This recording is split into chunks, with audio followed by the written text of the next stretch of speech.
ফিকহে হানাফির উলামা মোরা, কুরআন মোদের সংবিধান। ইজমা সুন্নাহ কিয়াস মিলে পূর্ণ হলো এই বিধান। আমরা হানাফি, আমরা মাযহাবী, আমরা বাতিলের গম, সকল বাতিলের মুখোশ খুলিতে ফিকহে হানাফি দাগের.com, ফিকহে হানাফি দাগের.com।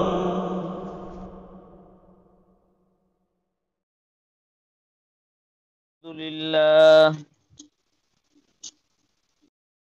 আলহামদুলিল্লাহি নাহমাদুহু ওয়া নাস্তাঈনুহু ওয়া নাস্তাগফিরুহু ওয়া নু'মিনু বিহি ওয়া নাতাওয়াক্কালু আলাইহি ওয়া না'উযু বিল্লাহি মিন শুরুরি আনফুসিনা ওয়া মিন সাইয়্যাতি আ'মালিনা।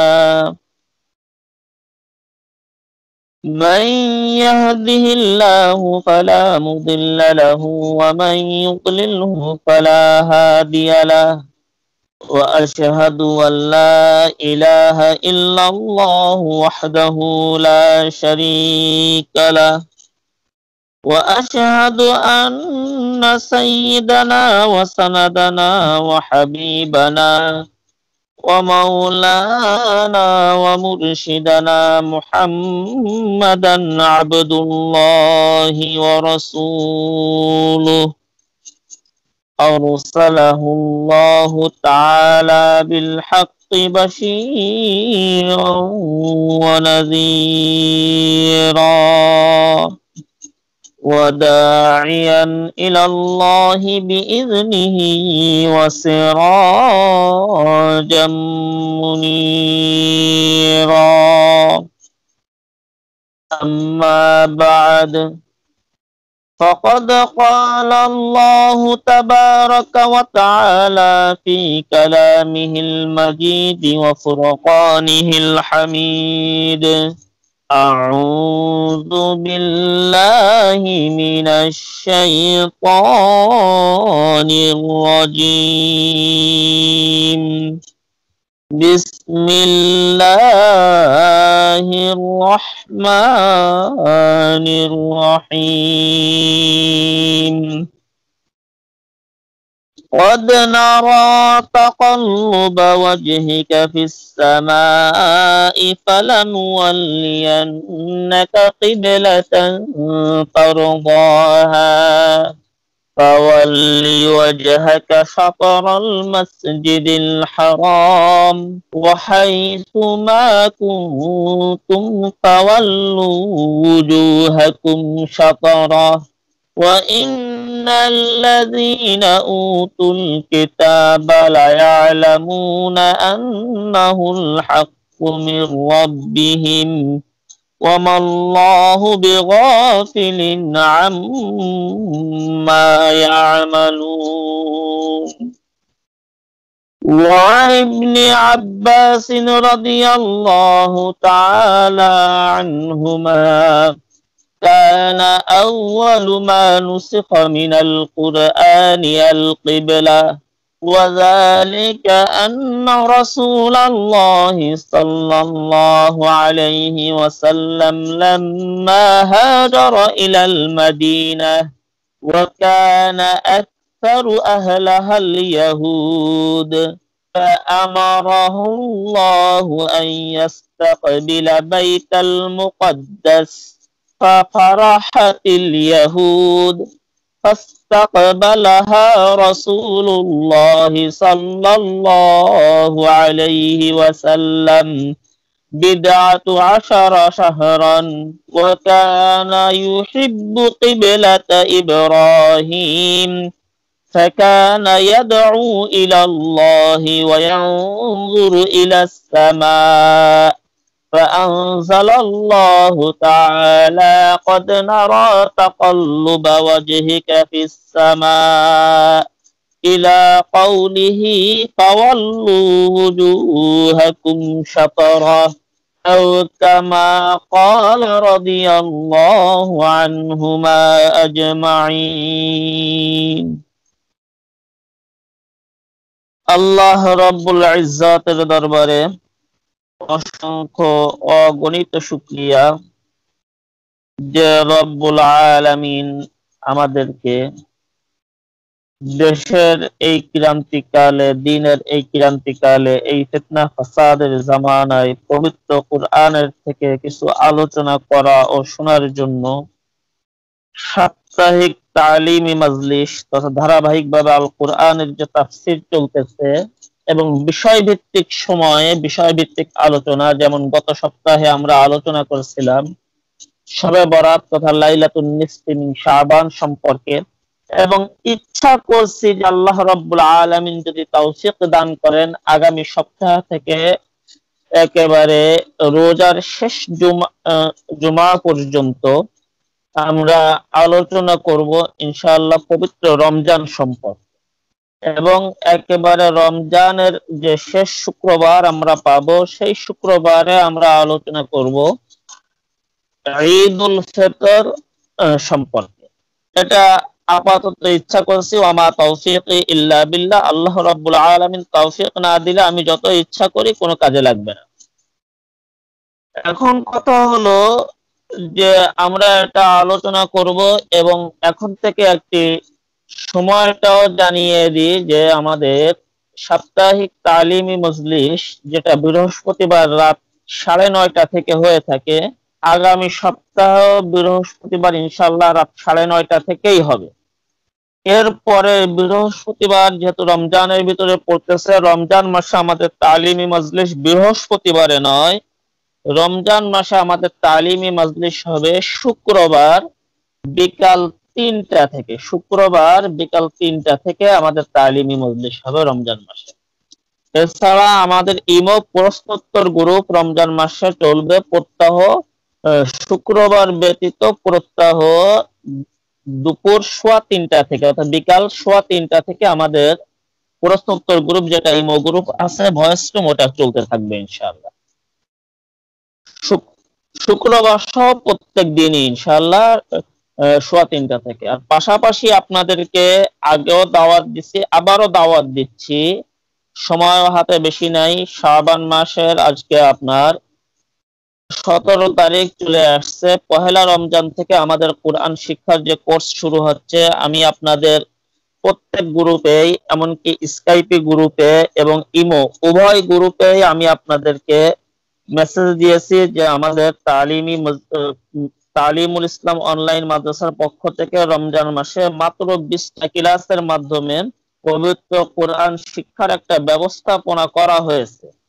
এবং এই 20টা ক্লাস যারা অংশগ্রহণ করবেন, আল্লাহ রাব্বুল আলামিন যদি চান আলিফ বা তাসাও যারা পড়তে পারেন না তারাও ইনশাআল্লাহ কোরআন শরীফ পড়া শিখে যাবেন, এটা আমরা আশাবাদী। এই জন্য আপনাদের প্রত্যেকের নিকটজন আপনজন যারা আছে তাদেরকে দাওয়াত দেওয়া এবং তাদেরকে এই তালিমি মজলিস মানে আমাদের এই অনলাইন মাদ্রাসার যে কোরআন শিক্ষার কোর্স পবিত্র রমজান উপলক্ষে এখানে ভর্তি করে দেওয়া এবং তাদেরকে এই জন্য উদ্বুদ্ধ করা। ভর্তি করা আপনার দায়িত্ব না, কিন্তু উদ্বুদ্ধ করা আপনার আপনজন যারা কোরআন পড়তে পারে না, এটা আপনার আমার সকলের ঈমানি দায়িত্ব। এই ঈমানি দায়িত্ব মনে করে আমরা উদ্বুদ্ধ করার চেষ্টা করব। এবং এখানে আমাদের কোর্সটা বলতে পারেন এক প্রকারের ফ্রি, মানে যেটা আমি স্পষ্ট আকারেই লিখে দিয়েছি যে কোনো ব্যক্তি যদি মাত্র 20টা ক্লাসে অংশগ্রহণ করে, তিনি পড়া পারুক চাই না পারুক, 20টা ক্লাসে অংশগ্রহণ করলে তালিমুল ইসলাম অনলাইন মাদ্রাসার পক্ষ থেকে তাকে 1000 টাকা পুরস্কার দেওয়া হবে। অর্থাৎ যে 1000 টাকা তিনি ভর্তি ফিস দিয়ে ভর্তি হয়েছিলেন ওই টাকাটাই আমরা তাকে ফেরত দেবো, 1000 টাকা তাকে পুরস্কার স্বরূপ আমরা দিব। 20টা ক্লাস করলে আমরা এই পুরস্কারটা ইনশাআল্লাহ দিব। এই জন্য আপনারা প্রত্যেকে এটা চেষ্টা করবেন। হ্যাঁ, তবে যিনি ক্লাস করবেন না তার ভর্তি ফিস তাকে পুরস্কার দেওয়া হবে না, তবে 1000 টাকা দিয়ে সকলকে ভর্তি হতে হবে। এটা হলো একটা কথা। এবং ক্লাস টাইমটাও দেখেন গ্রুপে আমি যে পিকচার দিয়েছি সেখানে ক্লাস টাইমও দেওয়া আছে। যারা ভর্তি হবেন তারা ইমোতে হোক স্কাইপে হোক আমার সঙ্গে যোগাযোগ করলে ভর্তি ফর্মের লিংক দিব, অথবা এই নাম্বারে যোগাযোগ করে আমার সঙ্গে নিলে আমি ভর্তি ফর্মের লিংক দিয়ে দিব, ইনশাআল্লাহ আপনারা রোজার আগেই ভর্তি হয়ে নেবেন। এটা দাওয়াত দিলাম। এবার ইনশাআল্লাহ আমি আলোচনার দিকে যাইতে চাচ্ছি। গত সপ্তাহে আমরা সূরা বাকারার 143 নম্বর আয়াত পর্যন্ত আলোচনা করেছিলাম, যেখানে কিবলা পরিবর্তন সম্পর্কে সামান্য কিছু আলোচনা হয়েছিল। এই সপ্তাহে 144 নম্বর আয়াত থেকে আমি গত সপ্তাহে আলোচনার ভিতরে বলছিলাম যে আল্লাহ রাসূল সাল্লাল্লাহু আলাইহি ওয়াসাল্লাম বারবার আসমানের দিকে তাকাইতেন নামাজের ভিতরে, যে কখন জানি ওহী আসে। কারণ আল্লাহ রাসূল সাল্লাল্লাহু আলাইহি ওয়াসাল্লাম এই দোয়া করছিলেন আল্লাহ রাব্বুল আলামিনের কাছে যে আল্লাহ পাক যেন কিবলাকে ঘুরায় হযরত ইব্রাহিম আলাইহিস সালাম তথা আমাদের জাতির পিতা হযরত ইব্রাহিম আলাইহিস সালামের কিবলা, আমাদের সরদার সাইয়্যিদুনা ইসমাঈল আলাইহিস সালামের কিবলা বাইতুল্লাহর দিকে যেন আমাদের কিবলাটাকে ঘুরিয়ে দেন। গত সপ্তাহে আল্লাহ রাব্বুল আলামিন কুরআনের ভিতরে এই সম্পর্কে ইঙ্গিত দিয়েছিলেন এবং স্পষ্ট বলছিলেন যে ওমা জাআলনাল কিবলাতাল্লাতী কুনতা আলাইহা ইল্লা লিনা'লামা মান ইয়াত্তাবিউর রাসূল। আমি এই কিবলাকে পরিবর্তন করেছিলাম এই উদ্দেশ্যে যে আমি দেখতে চাই যে তোমাদের ভিতরে কে রাসূলের আনুগত্য করে। এরপরে আবার আল্লাহ পাক বলতেছেন যে আমি কুরআনে এই আয়াত অবতীর্ণ করেছি এই জন্য যাতে করে স্বল্প ঈমানের লোকও যারা আছে তারাও যেন রাসূলের উপরে ঈমান আনে, সকলে কাফের না হয়ে যায়। কেননা আমি রউফ, আমি রহিম, আমি তোমাদের প্রতি সীমাহীন দয়ালু। আল্লাহ রাব্বুল আলামিন এই কথা বলছেন। শুধুমাত্র রাসূলুল্লাহ সাল্লাল্লাহু আলাইহি ওয়াসাল্লামের মুখ দিয়ে যদি এই কথাটা বের হতো, অনেক মানুষ ছিল এটা মেনে নিতে পারতো না। যেটা গত সপ্তাহে আলোচনার ভিতরে বলছিলাম, উদাহরণ দিয়েছিলাম এইভাবে, গত সপ্তাহে না, গত সপ্তাহের আগের সপ্তাহে উদাহরণ দিয়েছিলাম এইভাবে যে আমরা আমাদের সমাজের কথাই বলি যে আজ থেকে এই বাংলাদেশে 20-25 বছর বা 30 বছর আগে এখনো কোন কোন অঞ্চলে এমন আছে যে মিলাদ, কিয়াম, 3 দিনা, 40 এর বিরুদ্ধে উলামায়ে কেরাম কথা বললে উলামায়ে কেরামকে মার খাওয়ার মতো অবস্থা তৈরি হয়। এখনো কোন কোন এলাকায় আছে। একটা সময় ছিল, এমনকি আমি নিজেও আমার ছোটকালে যখন আমাদের এলাকার সর্বপ্রথম দেওবন্দ থেকে ফারেক একজন মুফতি মিকাইল সাহেব, তিনি যখন আমাদের এলাকায় এসে সর্বপ্রথম মিলাদের বিরুদ্ধে কথা বললেন, তখন আমি ছোট ছিলাম, আমি বলছি যে মুফতি চলে আসছে। আমি নিজে বলছি মুফতি চলে আইছে, দেশের হুজুররা আর কিছু বোঝে না, উনি একাই আলেম হয়ে গেছে। একথা আমি নিজেই বলছি। সামান্য মিলাদের এই বিষয়টাকে আমরা মেনে নিতে পারিনি। অনেক জায়গায় এই মুফতি মিকাইল সাহেব মার খাওয়ার মতো অবস্থা তৈরি হয়েছিল। আজ আলহামদুলিল্লাহ আমার এলাকা থেকে মিলাদ উঠে গেছে। আমার এলাকার প্রথম মুফতি কিন্তু উনি, আমাদের এই ইউনিয়নের, আমরা যেখানে বসবাস করি আমাদের ইউনিয়নের প্রথম মুফতি মিকাইল সাহেব। এখন আলহামদুলিল্লাহ আমাদের গ্রামেই, আমাদের ইউনিয়ন না, আমাদের গ্রামেই আসছে কেন 11 জন মুফতি, আমাদের একটা গ্রামে। এবং আমাদের গ্রামে আমার জানা মতে হাফেজ সংখ্যা 96 জন।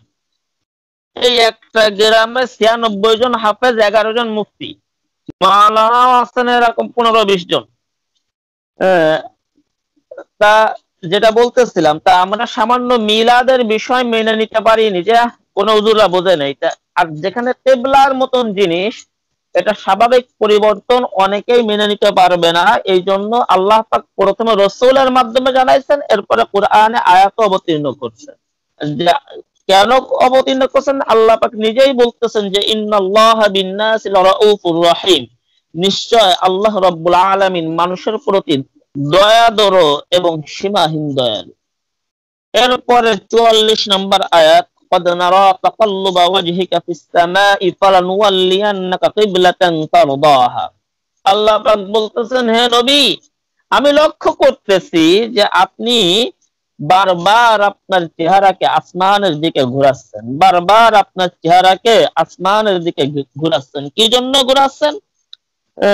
যে আমি যেন কিবলাটাকে চেঞ্জ করে দিই। তা শুনেন, লানুওয়াল্লিয়ান্নাকা কিবলাতান তারদাহা, যেই কিবলায় আপনি নবী সন্তুষ্ট সেই কিবলার দিকেই আমি আপনাকে ঘুরিয়ে দিচ্ছি, সেই কিবলার দিকে আমি আপনাকে ঘুরিয়ে দিচ্ছি। ফাওয়াল্লি ওয়াজহাকা শাতরাল মাসজিদিল হারাম, সুতরাং আপনি কি করেন, আপনার চেহারাটাকে মসজিদে হারামের দিকে ঘুরিয়ে দেন।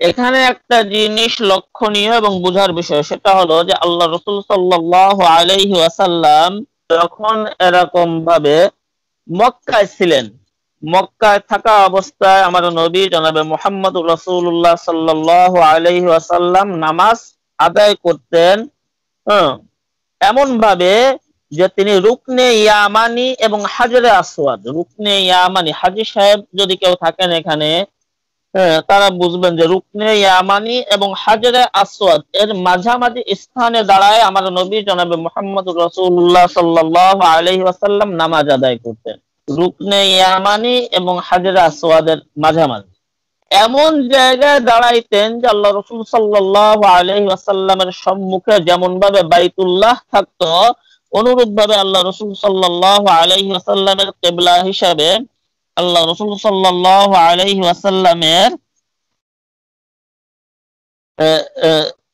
থাকতো, কি বলে, আল্লাহ রাসূল সাল্লাল্লাহু আলাইহি ওয়াসাল্লামের চেহারা বাইতুল মুকাদ্দাসের দিকেও থাকতো। আল্লাহ রাসূল সাল্লাল্লাহু আলাইহি ওয়াসাল্লামের চেহারা যেমন কিবলার দিকে থাকতো তেমন ভাবে বাইতুল মুকাদ্দাসের দিকেও থাকতো। তাই এই জন্য সাহাবায়ে কেরামের ভিতর একটা মতবিরোধ তৈরি হয়ে গেছে যে ইসলামের প্রথম কিবলা কি বাইতুল মুকাদ্দাস নাকি প্রথম কিবলা ইসলামের বাইতুল্লাহ। হযরত আব্দুল্লাহ ইবনে আব্বাস রাদিয়াল্লাহু তাআলা আনহুমা তিনি বলতেছেন যে আল্লাহ রাসূল সাল্লাল্লাহু ইসলামের প্রথম কিবলা ছিল বাইতুল্লাহ, মক্কায় থাকা অবস্থায়। ইসলামের প্রথম কিবলা ছিল বাইতুল্লাহ, মক্কায় থাকা অবস্থায়। পরবর্তীতে যখন হিজরত করে আল্লাহ রাসূল সাল্লাল্লাহু আলাইহি ওয়াসাল্লাম মদিনায় চলে আসেন, মদিনার অধিকাংশ মানুষ ইহুদি এবং তাদের কিবলা বাইতুল মুকাদ্দাস থাকার কারণে প্রাথমিকভাবে তারা এটাকে মেনে নিতে তাদের কষ্ট হবে, এই জন্য আল্লাহ পাকের নির্দেশে মদিনায় এসে বাইতুল মুকাদ্দাসের দিকে ফিরে নামাজ পড়তেন। কিন্তু আল্লাহ রাসূল সাল্লাল্লাহু আলাইহি ওয়াসাল্লামের মনের তামান্না ছিল বাইতুল্লাহ, পরবর্তীতে আল্লাহ রাব্বুল আলামিন বাইতুল্লাহর দিকে ঘুরিয়ে দেন। আর কোন কোন সাহাবীর বর্ণনা যে না, ইসলামের প্রথম কিবলা বাইতুল মুকাদ্দাস ছিল, বাইতুল্লাহ ছিল না, কিন্তু আল্লাহ রাসূল সাল্লাল্লাহু আলাইহি ওয়াসাল্লামের মনের চাহিদা অনুপাতে যে তিনি যেটা চাইতেন যে বাইতুল্লাহ কিবলা হোক, চাইতে তিনি এমন ভাবে নামাজ পড়তেন যে তার সম্মুখে বাইতুল্লাহও থাকতো এবং বাইতুল মুকাদ্দাসও থাকতো।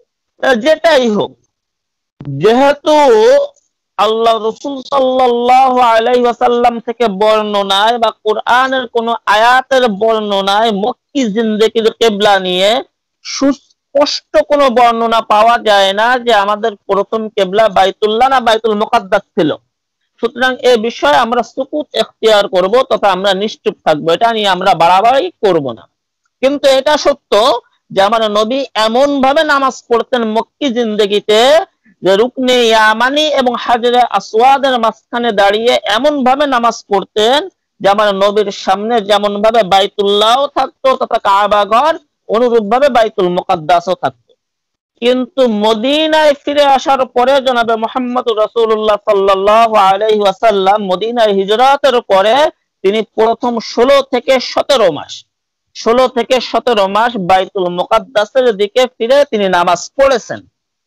কিন্তু এই দীর্ঘ সময় আমার নবী জনাবে মুহাম্মদুর রাসূলুল্লাহ সাল্লাল্লাহু আলাইহি ওয়াসাল্লামের মনের আকাঙ্ক্ষা ছিল এবং তিনি দোয়াও করছিলেন যে আল্লাহ রাব্বুল আলামিন যেন কিবলাটাকে বাইতুল মুকাদ্দাস থেকে ঘুরিয়ে বাইতুল্লাহর দিকে ঘুরিয়ে দেন, এই উদ্দেশ্যে যে এটা আমাদের জাতির পিতা হযরত ইব্রাহিম আলাইহিস সালাম, আমাদের সরদার সাইয়্যিদুনা ইসমাঈল আলাইহিস সালামের কিবলা, এই জন্য। এবং মাদানী জিন্দেগি শুরুর দিকে বাইতুল মুকাদ্দাসের দিকে কিবলা থাকার একটা বড় হিকমত এটাই ছিল যে যেহেতু মদিনার অধিকাংশ মানুষ ইহুদি ছিল, তাদেরকে ফার্স্ট চান্সে যদি কিবলা ঘুরিয়ে দেওয়ার কথা বলা হয় তাহলে তাদের জন্য এটা মানা কষ্টকর হতো।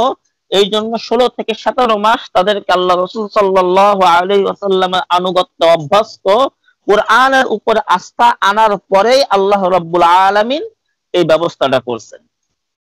তো সেই কথাই বলা হচ্ছে এই আয়াতের ভিতরে যে ফাওয়াল্লি ওয়াজহাকা শাতরাল মাসজিদিল হারাম, হে নবী, আপনি আপনার চেহারাটাকে মসজিদ হারামের দিকে ঘুরিয়ে নেন। মসজিদ হারাম বলা হয় ওই মসজিদকে, যে মসজিদ হারাম শাব্দিক অর্থ হলো সম্মানিত। কিসের মাধ্যমে সম্মানিত? বাইতুল্লাহর দ্বারা সম্মানিত।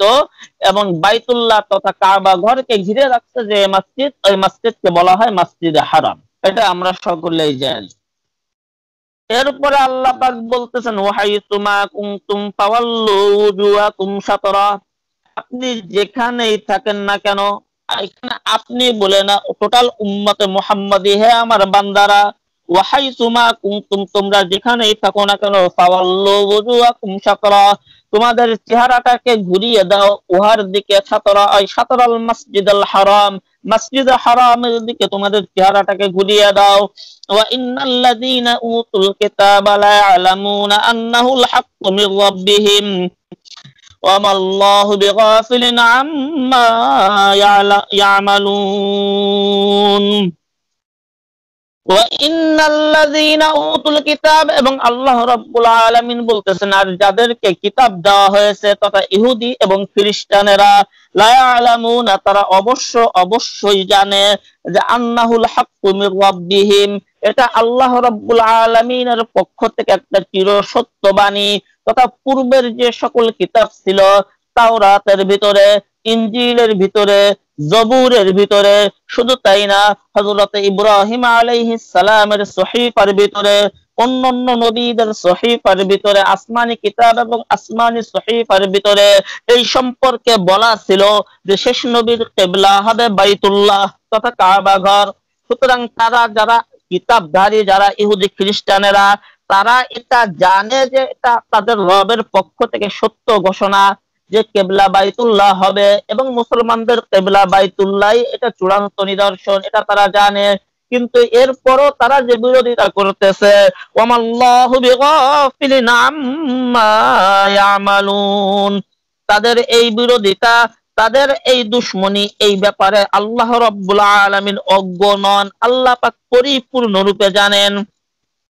এরপরে আল্লাহ পাক বলতেছেন, ওয়ালা ইন আতাইতাল্লাযীনা উতুল কিতাবা বিকুল্লি আয়াতিন মা তাবিউ কিবলাতাক, হে নবী, এরপর কিন্তু শুনে রাখেন, এই ইহুদি এবং খ্রিস্টানেরা তারা এমন একটা অবস্থায় আছে যে আপনি তাদের কাছে যদি নিয়ে আসেন, তাদের কাছে স্পষ্ট প্রমাণ দেন, বিকুল্লি আয়াতিন, শত শত প্রমাণ, হাজার হাজার প্রমাণ, সমস্ত প্রমাণও যদি পেশ করেন, এমনকি তাদের যে কিতাব ছিল আগের জামানার কিতাব, তাওরাত, ইনজিল, জবুর সহ বিভিন্ন সহিফা থেকেও যদি প্রমাণ দেন যে এই বাইতুল্লাহ হলো মুসলমানদের কিবলা, এরপরও মা তাবিউ কিবলাতাক, আল্লাহ বলতেছেন এই হিংসুকের দলেরা, এই ইহুদিরা আপনার কিবলার অনুসরণ কখনো করবে না।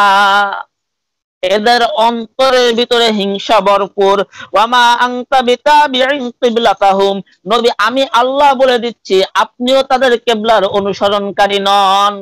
আপনি তো আমার পক্ষ থেকে আমি যেটা বলবো, আপনাকে যেটা ওহী করব, আপনি সেই কিবলারই অনুসরণ করবেন, আপনি তাদের কিবলার অনুসারী নন। ওয়ামা বাদুহুম বিতাবিইন কিবলাতা বাদ, আর নবী তারা তো বলে যে আপনি তাদের কিবলার অনুসারী হয়ে যান, কিন্তু বাস্তবতা হলো তারা একে অপরের কিবলার অনুসারী নয়, তারা একে অপরকে এরকম ভাবে মানতে পারে না। তাদের প্রত্যেকের কিবলা আলাদা আলাদা। যেমন ইহুদিদের কিবলা হলো বাইতুল মুকাদ্দাসের গম্বুজের নিচে, বাইতুল মুকাদ্দাসের গম্বুজের নিচে যে একটা বড় পাথর রাখা আছে বাইতুল মুকাদ্দাসের জেরুজালেমে, ওইটা হলো ইহুদিদের কিবলা। আর বাইতুল মুকাদ্দাসের পূর্ব দিকের যে মিনার, এটা হলো খ্রিস্টানদের কিবলা। সেই কথা আল্লাহ রাব্বুল আলামিন বলতেছেন, ওয়ামা আনতা বিতাবিইন কিবলাতাহুম ওয়ামা বা'দুহুম বিতাবিইন কিবলাতা বা'দ, তারা তো একে অপরের কিবলারই অনুসরণ করে না, তাহলে কেমনে তারা আপনাকে তাদের সঙ্গে ঐক্যমত হতে বলে? তারা তো নিজেরাই ঐক্যমত না। এখানে আরো একটা উদ্দেশ্য হতে পারে তাদের কিবলা ভিন্ন ভিন্ন হওয়ার দ্বারা, যে এখানে কিবলা দ্বারা উদ্দেশ্য হলো লক্ষ্য ও উদ্দেশ্য। তাফসীরে তাবারির ভিতরে প্রখ্যাত মুফাসসির ইমাম তাবারি রাহমাতুল্লাহি আলাইহি লিখতেন যে তাদের কিবলা দ্বারা উদ্দেশ্য হলো ভিন্ন ভিন্ন কিবলা, মানে তাদের লক্ষ্য ও উদ্দেশ্য ভিন্ন ভিন্ন। তারা ভিন্ন ভিন্ন লক্ষ্য ও উদ্দেশ্যে চলতেছে, তারা এক লক্ষ্যে চলে না, ভিন্ন ভিন্ন লক্ষ্যে চলতেছে। ওয়ালা ইনিত্তাবাতা আহওয়াআহুম মিন বাদি মা জাআকা মিনাল ইলম, নবীরে আল্লাহ পাক বলতেছেন ডাক দিয়ে, হে আমার নবী, যদি আপনি তাদের খেয়াল খুশির অনুসরণ করেন, আপনি তাদের খেয়াল খুশির অনুসরণ করেন, আপনাকে আমি ইলম দান করার পরে, এখানে ইঙ্গিত এটা যে এই যে কিবলা দ্বারা উদ্দেশ্য যে তাদের কিবলা ভিন্ন ভিন্ন, এই কিবলা দ্বারা উদ্দেশ্য হলো খেয়াল খুশি তথা লক্ষ্য ও বস্তু। কারণ পরের শব্দে আল্লাহ বলতেছেন যে তাদের খেয়াল খুশির যদি অনুসরণ করেন তাহলে আপনি জালেমদের অন্তর্ভুক্ত হবেন। ঠিক তেমনি ভাবে এটা শুধু নবীর জন্য না, এটা আমার আপনার সকলের জন্য, কিয়ামত পর্যন্ত আগত সকল মুসলিমের জন্য, যে ইহুদি খ্রিস্টানদের পক্ষ থেকে, বৌদ্ধদের পক্ষ থেকে, এক কথা যাবতীয় বিধর্মীদের পক্ষ থেকে তাদের যে খেয়াল খুশি গুলো আমাদের উপরে চাপিয়ে দেওয়া হচ্ছে গণতন্ত্রের নামে, সমাজতন্ত্রের নামে, কমিউনিজম তন্ত্রের নামে, সাম্রাজ্যবাদের নামে, সমাজতন্ত্র, বিভিন্ন পদ্ধতিতে যে তাদের যে খেয়াল খুশি গুলো, তাদের মতবাদ গুলো, সুদভিত্তিক অর্থনীতি, এরপরে যে নির্বাচনী ব্যবস্থা, এরকম ভাবে বিভিন্ন, এক কথায় সারা পৃথিবীর যে একটা সিস্টেম এই বিধর্মীরা চালু করছে। আল্লাহ পাক বলতেছেন কোরআনের জ্ঞান পাওয়ার পরে যদি কোনো ব্যক্তি তাদের এই অনুসরণ করে, তাদের খেয়াল খুশি অনুযায়ী চলতে থাকে, আল্লাহ রাব্বুল আলামিন বলতেছেন ইন্নাকা ইযাল্লা মিনাল যালিমিন, তাহলে সে অবশ্যই জালিমদের দলভুক্ত হবে। এরপরে আল্লাহ পাক বলতেছেন আল্লাযীনা আতাইনাহুমুল কিতাবা ইয়ারিফুনাহু কামা ইয়ারিফুনা আবনাআহুম ওয়া ইন্না ফারীকাম মিনহুম লায়াকতুমুনাল হাক্কা ওয়া হুম ইয়ালামুন, যাদেরকে কিতাব দান করা হয়েছে তথা এই ইহুদি এবং খ্রিস্টানেরা, এই ইহুদি এবং খ্রিস্টানেরা যাদেরকে কিতাব দান করা হয়েছে, ইয়ারিফুনাহু কামা ইয়ারিফুনা আবনাআহুম, তারা এই কোরআনের সত্যায়নের ব্যাপারে নবী মুহাম্মদুর রাসূলুল্লাহ সত্য কথা বলতেছেন এ ব্যাপারে, ইসলাম যে সত্য ধর্ম এই ব্যাপারে এমন ভাবে জানে যেমন ভাবে তারা তাদের সন্তানকে চেনে। পিতা কর্তৃক তার সন্তানকে চেনার ভিতরে যেমন কোনো ভুল নাই, মুহাম্মাদুর রাসূলুল্লাহ শেষ নবী, এই বিষয়ে জ্ঞান অর্জনের ক্ষেত্রে, এই বিষয়ে ধারণার ক্ষেত্রে ইহুদি খ্রিস্টানদের ভিতরে কোনো সন্দেহ নাই। কোরআন আল্লাহ পাকের পক্ষ থেকে প্রেরিত কিতাব, এটাও তাদের কোনো সন্দেহ নাই, যেমন ভাবে তার সন্তান যে তার সন্তান এই বিষয়ে তার কোনো সন্দেহ নাই। অনুরূপ ভাবে ইসলাম যে সত্য ধর্ম এই বিষয়ে কোনো সন্দেহ নাই। আল্লাহ পাক বলতেছেন ইয়ারিফুনাহু কামা ইয়ারিফুনা আবনাআহুম, তারা এইভাবেই চেনে যেমন ভাবে সন্তানকে তার পিতা চেনে। কিন্তু কথা হলো ওয়া ইন্না ফারীকাম মিনহুম লায়াকতুমুনাল হক ওয়া হুম ইয়ালামুন, কিন্তু তাদের ভিতরে একটা দল এমন আছে যারা পরিপূর্ণরূপে জানে ইসলাম সত্য, এটা জানে মুহাম্মাদুর রাসূলুল্লাহ সত্য নবী, এটা জানে কোরআন সত্য, এটা জানে এই ইসলাম ছাড়া পরকালে মুক্তির আর কোনো উপায় নেই, এটা জানে, জেনে শুনে নিজেরা তো মানে না, লায়াকতুমুনাল হক, তারা সত্যকে গোপন করে দিতেছে। বর্তমান জামানায় আমাদের সমাজের একদল উলামায়ে কেরাম জানেন, তারা জানতেছে, বুঝতেছে যে আল্লাহ রাব্বুল আলামিন কোরআনের ভিতরে সুস্পষ্টভাবে বলছেন যে লাং তারদা আনকাল ইয়াহুদ ওয়ালান নাসারা হাত্তা তাত্তাবিআ মিল্লাতাহুম, ইহুদি খ্রিস্টানেরা সহ এক কথায় সকল বিধর্মীরা তারা কখনো মুমিনদের উপরে সন্তুষ্ট হবে না যতক্ষণ পর্যন্ত ইসলামকে ত্যাগ না করবে। এটা জেনে বুঝে হিকমত নামক শয়তানি ধোঁকার মাধ্যমে সত্যকে একদল উলামায়ে কেরাম গোপন করতেছেন, তারা এই ইহুদিদের দলভুক্ত হিসেবে কিয়ামতের ময়দানে উঠবে। একটু পিছনে খোঁজ নেন, 2000 সালের দিকে যখন এরকম ভাবে দিল্লির দাঙ্গা হয়, ওই দাঙ্গার সময়ের ঘটনা বিভিন্ন পত্র পত্রিকায় এখনো খুঁজলে পাওয়া যাবে, গুগলে সার্চ করলে আপনারা পাবেন।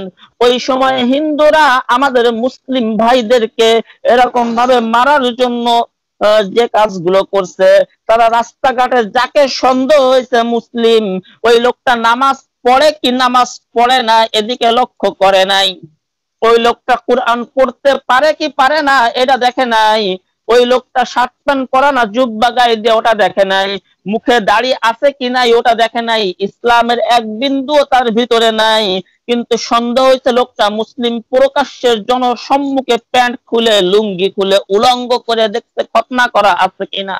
যদি খতনা করা আছে, তাহলে এরকম ভাবে মুসলিম ভাইদেরকে তারা কি করছে, কাউকে জানে মেরে ফেলছে, কাউকে পঙ্গু করে দিয়েছে, কাউকে চরম নির্যাতন করছে, চূড়ান্ত পর্যায়ে নির্যাতন করে শেষ করে দিয়েছে। ওই একটাই, হাত্তা তাত্তাবিআ মিল্লাতাহুম, তাদের ধর্ম গ্রহণ করে নাই, তাদের সব মানতেছে কিন্তু ধর্ম গ্রহণ করে নাই, তারা খুশি না, তারা খুশি না। যেমন আমরা জানি কাশ্মীরকে যখন ভারত এরকম ভাবে কাশ্মীরি স্বায়ত্ত শাসনকে বাতিল করলো, তখন এরকম সংসদে দাঁড়ায় পড়ে মন্ত্রী ঘোষণা দিল যে হিন্দু যুবকদের উচিত এখন কাশ্মীরে যে মুসলিম মহিলাদেরকে বিবাহ করে এবং সেখানে জমি কিনে কাশ্মীর থেকে মুসলমানদের অস্তিত্বকে আস্তে আস্তে নিশ্চিহ্ন করে দেওয়া।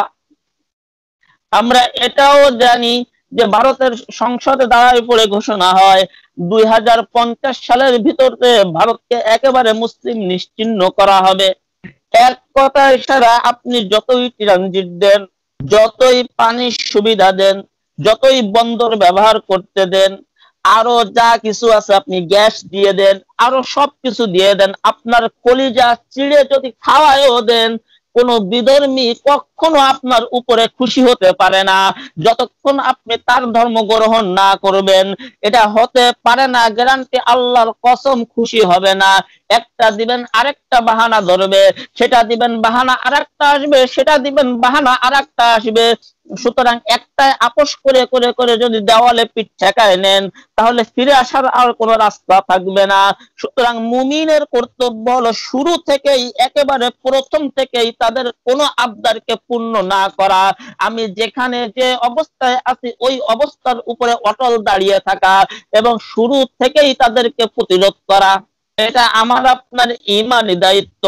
যদি বলি যে কিছুটা হিকমতের সাথে চলতে হবে, বন্ধুরা এর নাম হিকমত নয়, এর নাম হিকমত নয়। হিকমত বলা হয় ওয়াদউ শাইই আলা শাইইন ফি মুহাল্লিহি ফি ওয়াক্তিন ওয়া হুয়াল হিকমা, যে কোন জিনিসকে তার স্থানে, যে জিনিসকে যে স্থানে রাখা উপযুক্ত সেই জিনিসকে সেই স্থানে রাখা এবং উপযুক্ত সময়ে রাখা, এর নাম হইল হিকমত।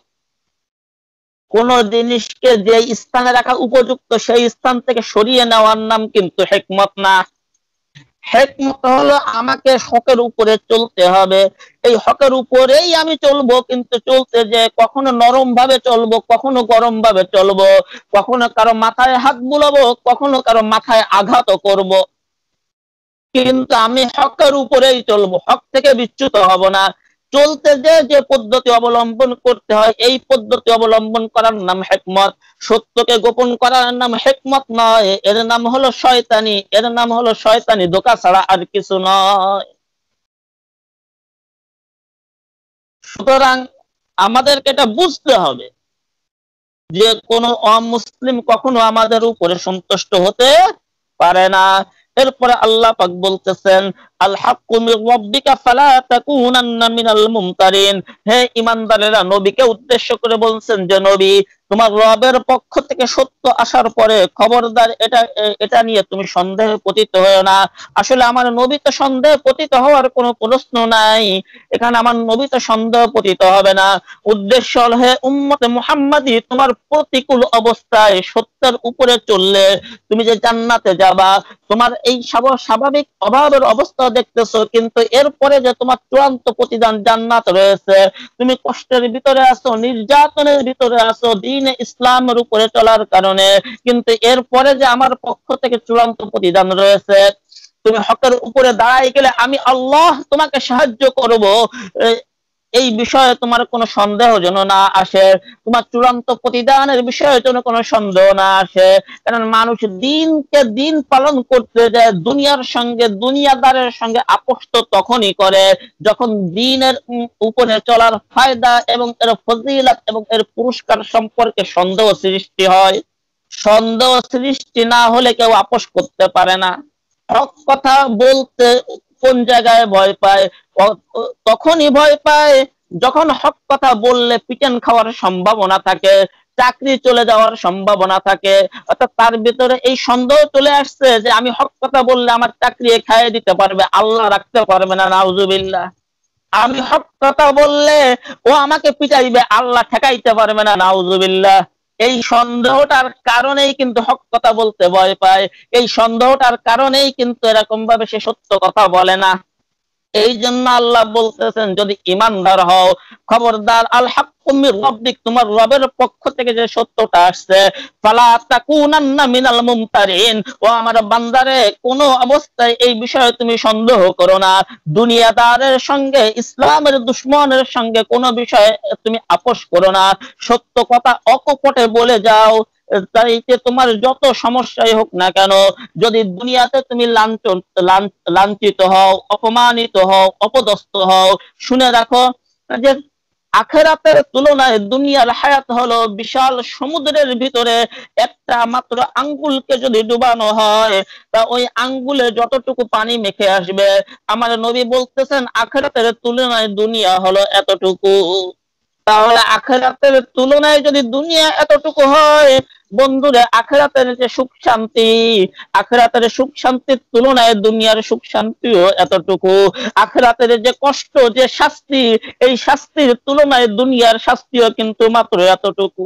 যত নির্যাতন করুক, পায়ের থেকে মাথার তালু পর্যন্ত পুরো শরীরের যদি চামড়াটাকে জীবন্ত অবস্থায় ছেলে ফেলে এরকম নুন ঝাল মরিচও যদি মাখায় দেওয়া হয়, বন্ধুরে এই শাস্তি হলো আখিরাতের শাস্তির তুলনায় বিশাল সমুদ্রের থেকে এক ফোঁটা পানি উঠাইলে যতটুকু ততটুকু। এই জন্য আখেরাতের উপরে যার বিশ্বাস আছে সে সন্দেহে পতিত হবে না, সে দুনিয়াদারের সঙ্গে কোনো অবস্থাতে কোনোভাবে আপোষ করতে পারে না। এরপরে আল্লাহ রাব্বুল আলামিন বলতেছেন ওয়ালিকুল্লি ওয়াজহাতুন হুয়া মুওয়াল্লিহা ফাসতাবিকুল খায়রাত আইনামা তাকুনু ইয়াতি বিকুমুল্লাহু জামিআ ইন্নাল্লাহা আলা কুল্লি শাইইন কাদির। ওই যে উপরের আয়াতে বললাম প্রত্যেকের নিজস্ব একটা লক্ষ্য উদ্দেশ্য আছে, এই সেই দিকে ইঙ্গিত করতেছেন। আল্লাহ বলতেছেন ওয়ালিকুল্লি ওয়াজহাতুন হুয়া মুওয়াল্লিহা, প্রত্যেকের জন্য এক একটা নির্দিষ্ট দিক রয়েছে যেদিকে সে মুখ করে, অর্থাৎ এক একটা লক্ষ্য ও উদ্দেশ্য রয়েছে, যার যার লক্ষ্য উদ্দেশ্য নিয়ে সে চলতে থাকে। ফাস্তাবিকুল খায়রাত, সুতরাং হে ঈমানদারেরা তোমরা কি করো, ভালো কাজের ব্যাপারে প্রতিযোগিতা করো, খারাপ কাজের ব্যাপারে প্রতিযোগিতা করিও না। আইনামা তাকুনু ইয়াতি বিকুমুল্লাহু জামিআ, আর শুনে রাখো পৃথিবীর যেখানে থাকো, যে প্রান্তেই থাকো না কেন, তোমাদের লক্ষ্য ও উদ্দেশ্য একটাই রাখো, তোমাদের কিবলাও একটাই রাখো, সেটা হলো বাইতুল্লাহ। পৃথিবীর বিভিন্ন প্রান্তে আছো, কেউ বাইতুল্লাহকে কিবলা বানাবা, কেউ বাইতুল মুকাদ্দাস বানাবা, এমন যেন না হয়, সকলের কিবলা যেন একটাই হয়। আল্লাহ রাব্বুল আলামিন সেই কথা বলতেছেন। এরপরে বলতেছেন ইন্নাল্লাহা আলা কুল্লি শাইইন কাদির আইনামা তাকুনু ইয়াতি বিকুমুল্লাহু জামিআ, তোমরা যেখানেই থাকো না কেন আল্লাহ রাব্বুল আলামিন তোমাদের সবাইকে একত্রিত করবেন, এবং আল্লাহ রাব্বুল আলামিন সকল বিষয়ের উপরে ক্ষমতাবান। যে যেখানেই থাকো না কেন, যে অবস্থায় থাকো না কেন, আমার মালিক যখন টান দিবেন সকলের পরকালে মালিকের সামনে দাঁড়ানো লাগবে। আমার মালিক সর্ববিষয়ে ক্ষমতাবান। কিবলা একটা রাখো, আমি আল্লাহ যেভাবে চলতে বলেছি সেইভাবে চলো, সত্য প্রকাশে দ্বিধান্বিত হও না, আমার বিধান প্রকাশে দ্বিধান্বিত হও না, সন্দেহে পতিত হও না। যদি হও তাহলে ইন্নাকা লামিনাজ জালিমিন, জালেমদের অন্তর্ভুক্ত হয়ে যাবে। ومن حيث خرجت فول وجهك شطر المسجد الحرام وإنه للحق من ربك وما الله بغافل عما تعملون। আর যেখান থেকে তুমি বের হও না কেন তোমার মুখটাকে তুমি কিবলার দিকে ঘুরাইয়া দাও, মসজিদ হারামের দিকে ঘুরাইয়া দাও। এটাই হলো তোমার রবের পক্ষ থেকে চিরসত্য। এবং শুনে রাখো, তোমরা যা কিছু করতেছো আল্লাহ রাব্বুল আলামিন এই বিষয়ে একটু উদাসীন নন। সর্ব অবস্থায় তিনি তোমাদের বাহ্যিক কার্যক্রমকে যেমন দেখেন, তোমাদের মনের অবস্থাটাও তিনি দেখতেছেন। ومن حيث خرجت فولي وجهك شطر المسجد الحرام। আল্লাহ রাব্বুল আলামিন আবারও বলতেছেন ওই একই কথা, তোমরা যেখান থেকে বের হও না কেন তোমাদের মুখটাকে কিবলার দিকে ঘুরাইয়া দাও। ওয়া হাইসু মা কুনতুম ফাওয়াল্লু ওয়ুজুহাকুম শাতরা। আর যেখানে অবস্থান করো, যেখান থেকে বের হও আর যেখানে অবস্থান করো না কেন তোমার মুখটাকে তুমি কিবলার দিকে ঘুরাইয়া দাও। এখানে একটা বিষয় একটু বোঝার আছে যে আল্লাহ রাব্বুল আলামিন তিনবার এরকম ভাবে মুখকে কিবলার দিকে ঘুরাইয়া দিতে বলছেন, একবার দুইবার না, তিনবার বলছেন। কেন তিনবার বলছেন? এখানে একটা জিনিস বোঝার আছে। প্রথমবার আল্লাহ রাব্বুল আলামিন কিবলার দিকে মুখ ঘুরাইতে বলছেন, উদ্দেশ্য হলো নবী আপনার দোয়া কবুল করে কিবলার দিকে মুখ ঘুরাইয়া দিলাম। দ্বিতীয়বার কিবলার দিকে মুখ ঘুরাইতে বলছেন, উদ্দেশ্য হলো যে ওই পূর্বের কিতাবের সত্যায়ন করা, জানান দেওয়া যে পূর্বের কিতাবের ভিতরে কিবলা ঘুরানোর কথা আছে, আমি আল্লাহ আগেই ওয়াদা করেছে তাই কিবলাকে ঘুরিয়ে দিলাম। তৃতীয়বার কিবলা ঘুরানোর কথা আল্লাহ রাব্বুল আলামিন আবারও বলছেন, উদ্দেশ্য হলো ফাওয়াল্লি ওয়াজহাকা শাতরাল মাসজিদিল হারাম। এখানে উদ্দেশ্য হলো যে ইহুদি খ্রিস্টানেরা তারা তর্ক বিতর্ক যাই করুক না কেন, তোমাদের চূড়ান্ত কিবলা কিয়ামত পর্যন্ত কিবলা এটা আর পরিবর্তন হবে না। এটাই হলো তোমাদের চূড়ান্ত কিবলা। এই কিবলা পরিবর্তন হওয়ার কোনো প্রকারের কোনো ধরনের কোনো সুযোগ নাই। সুতরাং তোমাদের এই যে চূড়ান্ত কিবলা এটা কখনো তোমরা পরিবর্তন করতে পারবে না। এটাই আল্লাহ রাব্বুল আলামিনের চূড়ান্ত সিদ্ধান্ত। এই জন্য তিনবার বলছেন এবং দুইবার বলছেন নুহাইতু মা কুনতুম, তোমরা যেখানেই থাকো, যে অবস্থায় থাকো না কেন তোমাদের কিবলা হলো একটাই। এইটা বলার মাধ্যমে ইহুদি খ্রিস্টানেরা যাতে এই আপত্তি তুলতে না পারে যে মুসলমানদের কিবলার কোনো ঠিক নাই, এটা বারবার চেঞ্জ হয়ে যায়। প্রথমে বাইতুল্লাহ ছিল, এরপরে আবার বাইতুল মুকাদ্দাস হলো, আবার বাইতুল্লাহ হলো, কিছুদিন পরে আবার বাইতুল মুকাদ্দাস হয়ে যাবে, এমনটা বলার জন্য সুযোগ না পায়। এই জন্য আল্লাহ রাব্বুল আলামিন এখানে তাকিদ দিয়ে চূড়ান্তভাবে স্থায়ীভাবে কিবলাটাকে বাইতুল্লাহ করে দিয়েছেন। এরপরে যে আল্লাহ রাব্বুল আলামিন বলতেছেন লিআল্লা ইয়াকুনা লিন্নাসি আলাইকুম হুজ্জা। এত বারবার কেন বললাম হে নবী? যাতে ইয়াকুনা লিন্নাসি আলাইকুম হুজ্জা, যাতে করে মানুষদের ভিতর থেকে কিছু মানুষ আপনার সঙ্গে এই বিষয়ে তর্ক বিতর্ক করতে না পারে। এই জন্য আমি আল্লাহ বারবার তাকিদ দিয়ে এই কথাটা বললাম। তবে ইল্লাল্লাযীনা যালামু মিনহুম, তবে একদল লোক এমন আছে যারা জালেম, যারা অত্যাচারী, যারা দিনকে মানে না, সত্য দিনের উপরে চলবে না, আপনি প্রমাণ দিলেও প্রমাণকে গ্রহণ করবে না, এরা কিন্তু আপনার সঙ্গে তর্ক বিতর্ক করে যাবে। এদের কাছে দিন স্পষ্ট হওয়ার পরও এরা কোনো অবস্থাতেই মানবে না। ফালা তাখশাউহুম ওয়াখশাউনি, নবীরে আপনি তাদেরকে ভয় পায়েন না, ভয় একমাত্র আমি আল্লাহকেই করুন। তারা ভয় পাওয়ার কেউ না, তারা আপনার কোনো ক্ষতিও করতে পারবে না, তারা আপনার কোনো উপকারও করতে পারবে না। তাদের এই নির্যাতন, তাদের কাছে এরকম ভাবে অস্ত্র আছে, নবী আপনার কাছে অস্ত্র নেই। বর্তমান জামানায় মুসলমানেরা তোমাদের আণবিক বোমা নেই, পারমাণবিক বোমা নেই, উন্নত মানের যুদ্ধ বিমান নেই, ট্যাঙ্ক নেই, ঠিক আছে, কিন্তু তোমাদের ভিতরে আমি আল্লাহ ঈমানের যে শক্তি দিয়েছি, এই শক্তিতে বলিয়ান হয়ে আমি আল্লাহর সাহায্যের উপরে ভরসা করে শুধুমাত্র আমাকে ভয় করো। ফালা তাখশাউহুম, কাফের, মুশরিক, ইহুদি, খ্রিস্টান, বেঈমান, বেদিন যারা আছে এদেরকে ভয় পাওয়ার কোনো কারণ নাই। যদি এরকম অবস্থা চলে আসে হে ইমানদারেরা তোমাদের ভিতরে, যে তোমরা দুনিয়ার কাউকে ভয় করো না, কোনো শক্তিকে ভয় করো না, শুধুমাত্র আমাকে ভয় করো, তাহলে শুনে রাখো ওয়ালি উতিম্মা নি'মাতি আলাইকুম ওয়া লাআল্লাকুম তাহতাদুন, আমি আল্লাহ তোমাদের উপরে আমার নিয়ামতকে পরিপূর্ণ করে দিব এবং তোমাদেরকে আমি আল্লাহ জান্নাতের পথ দেখাইয়া দিব। তবে যদি অন্যদেরকে ভয় করো তাহলে ওই ভয়টা অন্তরের ভিতরে ঢুকে যাবে, নেফাকে ঢুকে যাবে। জান্নাতের পথ দেখানোর দায়িত্ব আল্লাহ নেন নাই। আল্লাহ দায়িত্ব নিয়েছেন তখন যখন শুধুমাত্র আল্লাহকে ভয় করবেন, আর কাউকে ভয় করবেন না। আল্লাহ পাকের ওয়াদা মিথ্যা হওয়ার কোনো সুযোগই নাই, কোনো সম্ভাবনা নাই। দুনিয়ার সকলে এক পক্ষে হাজার ওয়াদা দিক, আমার মালিক ওয়াদা দিচ্ছেন ফালা তাখশাউহুম ওয়াখশাউনি, খবরদার অন্য কোন শক্তিকে ভয় করে না, আমি আল্লাহ ছাড়া কাউকে ভয় পেও না, শুধুমাত্র আমাকে ভয় করো। যদি আমাকে ভয় করো আমি আল্লাহ কি করব, উতিম্মা আলাইকুম নিয়ামাতি, তাহলে আমার নিয়ামতকে তোমাদের উপরে পরিপূর্ণ করিয়া দিব।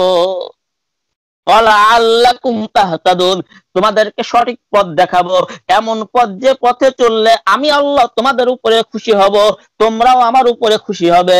জান্নাতুল ফিরদাউসে মাহফিলে উপস্থিত হয়ে, জান্নাতের ভিতরে মাহফিলে উপস্থিত হয়ে আমি আল্লাহ রাব্বুল আলামিনের কুদরতি জবানের কুরআন তেলাওয়াত শুনবে, আমার দেখা পাবে, আমার সাক্ষাৎ পাবে। ঘটনা করে মনে পড়ে গেল রাশিয়ার সঙ্গে আফগান যুদ্ধের কথা। রাশিয়ার এক জেনারেল এই যুদ্ধের শেষে যায় বলছিল যে মুসলমানদেরকে কোনো অবস্থাতে পরাজিত করা সম্ভব নয়।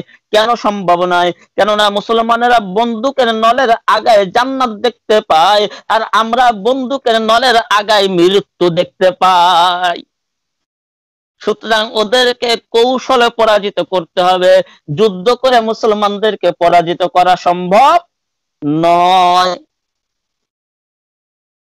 তাই এটাই হলো কথা যে মুসলমান একমাত্র আল্লাহকে ভয় করবে, আর কারো ভয় করবে না। আল্লাহকে ভয় করলে আল্লাহ পাক তার নিয়ামত রাজি পূর্ণ করে দিবেন এবং তাকে সঠিক পথ দেখানোর দায়িত্ব আল্লাহ নিজে নিয়ে নিয়েছেন। সুতরাং যদি দুনিয়ার সবকিছুর ভয় যদি আমার অন্তর থেকে ঝেড়ে ফেলতে পারি, একমাত্র আল্লাহর ভয় যদি আমার অন্তরে আমি ঢুকাই নিতে পারি, তাহলে আমি যে পথে চলি না কেন আমার আল্লাহ নিজ দায়িত্বে আমাকে সঠিক পথে পরিচালনা করবেন। সুতরাং আমার গোমরা হওয়ার আর কোনো প্রকারের কোনো ধরনের কোনো সুযোগ নাই, জাহান্নামের পথে যাওয়ার কোনো সুযোগ নাই। শর্ত কি? কাউকে ভয় করা যাবে না, ভয় একমাত্র আল্লাহকে করতে হবে।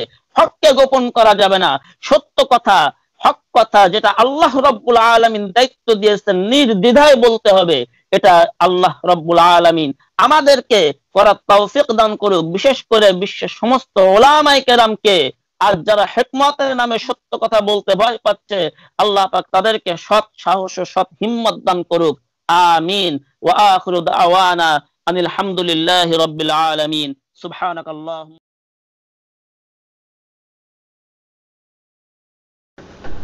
চলছে করোনা, প্রতিষ্ঠান খোলে না, পড়ালেখা সব বন্ধ, এভাবে চলে না, বসে থাকা যায় না, খুঁজতে হবে মাধ্যম অন্য।